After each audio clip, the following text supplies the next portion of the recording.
Have you guys been keeping up with what's going on with the whole 6ix9ine investigation? Have you guys been keeping up with the whole 6ix9ine story? Because this story is insane to me, and I don't understand why not more people are talking about how crazy this is. So in order to understand how crazy this whole situation really is, you would have to know who 6ix9ine is, and you would have to have kept up with the 6ix9ine antics to this point. So in case you haven't, let me, not bore you too much and just summarize it for you. But 6ix9ine happens to be one of the biggest rap names in the rap industry right now. He outsells anybody, and the reason why is because he's very popular. And why he's very popular is because he did a lot of antics, pissed off a lot of people. He's a troll. He trolled his way to the #1 spot on the charts. And a lot of people don't like him for that. A lot of people think that he's a horrible human. He needs to stop pissing off people. He needs to just quit it and just, not be on top, is what they're pretty much telling this man is, hey man, don't succeed. Don't do what you're doing.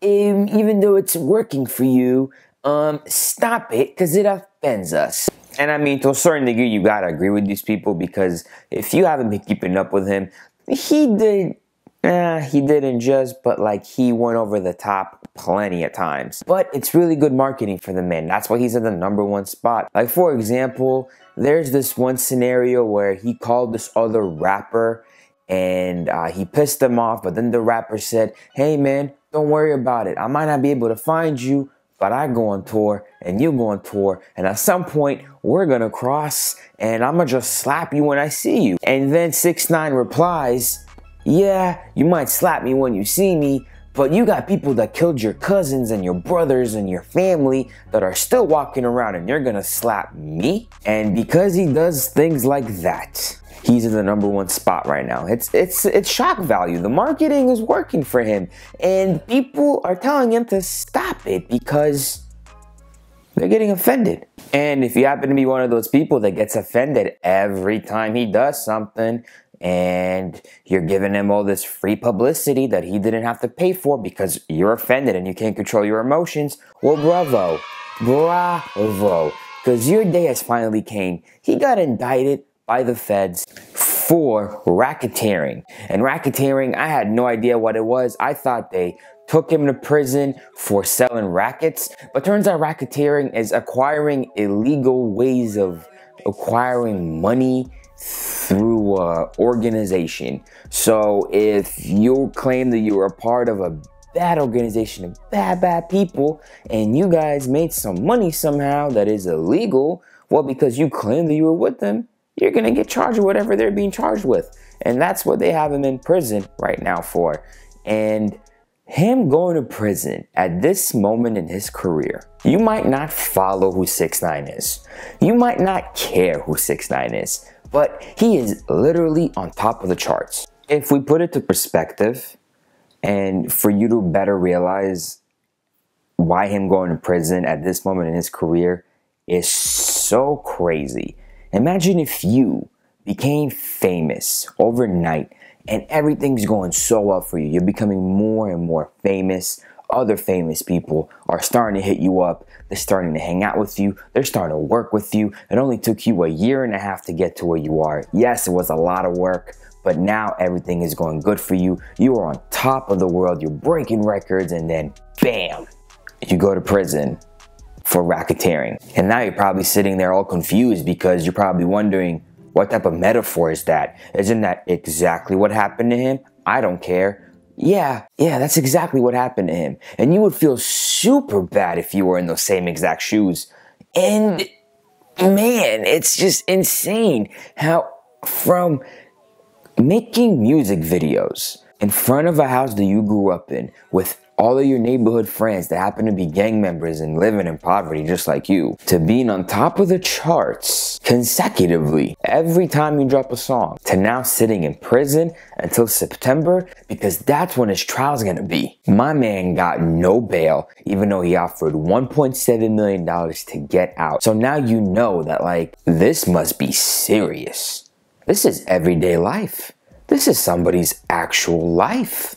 This man is in there for some serious ass stuff. Like, this is deeper than music. This goes to show that you can do anything you ever want, but also you gotta be careful about who you hang out with. How can a man that has it all not be able to walk out?